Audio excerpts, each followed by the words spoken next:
Hi everyone, I'm Nathan Camarillo and welcome to C2TV episode 4. In this episode you're going to learn more about the aliens that are in Crysis 2 as well as some of our sound and animation techniques. I hope you enjoy this episode.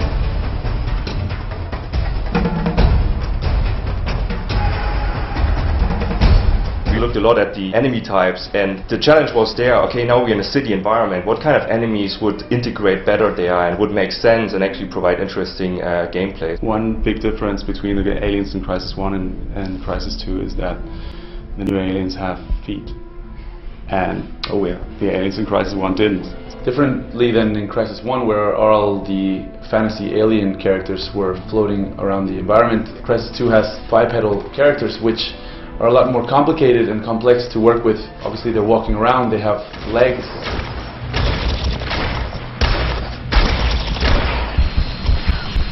You can hear the footsteps before he sees the alien actually in the distance. This makes a huge difference actually. The aliens are more in a way human-like. The human eye is very used to seeing things walking around, so any small detail that doesn't work or flow right is very easily spotted.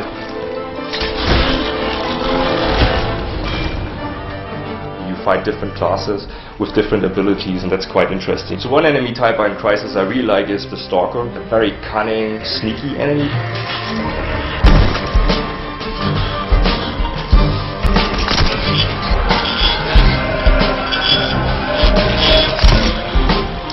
That we specifically designed to really work very well in the vertical environment that Crysis 2 takes place. So he can jump down, jump over things, leap up walls, move along the wall. He becomes a really interesting, challenging element in the gameplay, and a very scary one.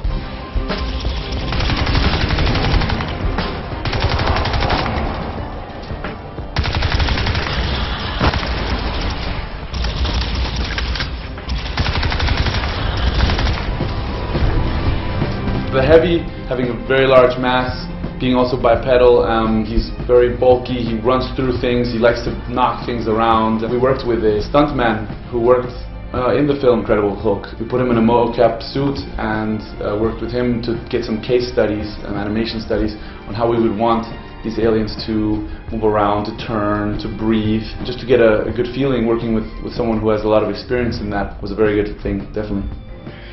To me, it feels as though it's puppeteering this body.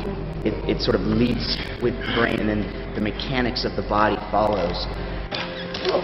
I instantly thought, well, if they're mechanical on the bottom and they're organic on the top, then it would be nice to sort of have false limbs that we work with in the motion capture volume. We've had to work very intensely doing a lot of animation tests and studies on how we would want these characters to walk around, talk, act, and not look like a man in a suit, but actually also have character and personality and look out of this world, basically.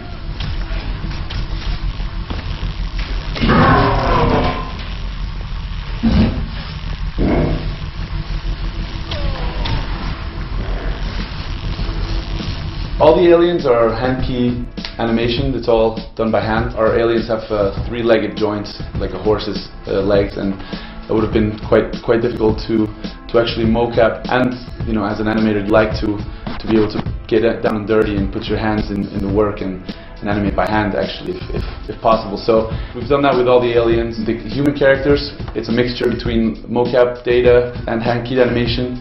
But yeah, it's been a lot of fun because we've got to be able to explore a lot of different areas by hand key animating these aliens. Switch! Open fire! Incoming!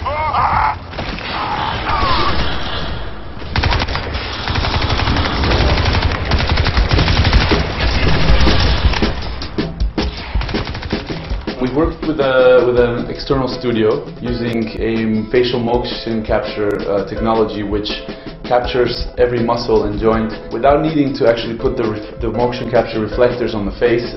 Actually, just by recording video, the technology basically uses the camera footage, the video footage, to control the exact movement of every muscle and joint in the face, which then gets interpolated into data, into the computer, and then a whole huge team of animators and go in and clean up that data and make sure that everything looks nice and very realistic.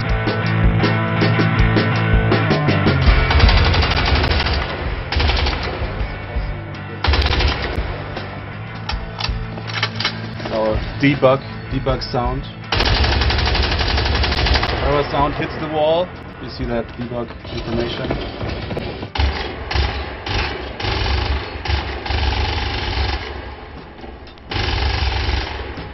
The funny thing is that, you know, Crysis is always so graphics heavy that you have to follow up on sound. The research phase was, of course, we were looking at everything which was done out there, you know, from Aliens 1 to District 9. The biggest challenge was to not redo something which has already been done, because it's so easy that you kind of fall into that thing like, oh yeah, this sounds like.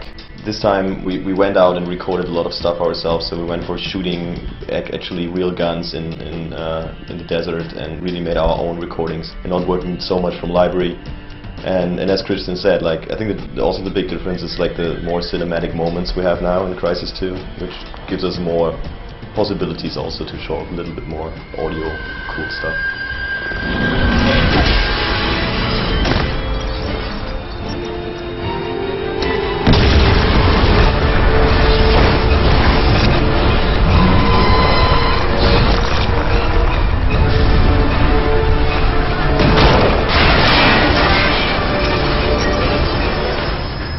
Now we kind of in the direction of like energetic sounds, which are a lot of based on actually instruments. So we use a lot of guitar and basses and kind of, you know, distort the stuff in the end and heavily processing it, of course. Sound is a little bit like, you know, like colors is something.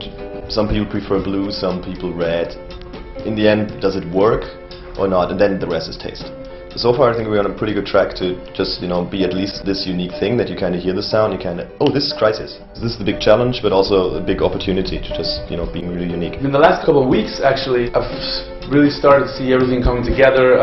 Finally can really see the light at the end of the tunnel, and all this hard work that we've been putting in really starting to take place and come together, and I really feel like Crysis 2 has the potential to be a very amazing game. Thanks for watching this episode of C2TV. Remember, there will be more episodes in the future. In the meantime, check out mycrysis.com for all the latest Crysis 2 news and media.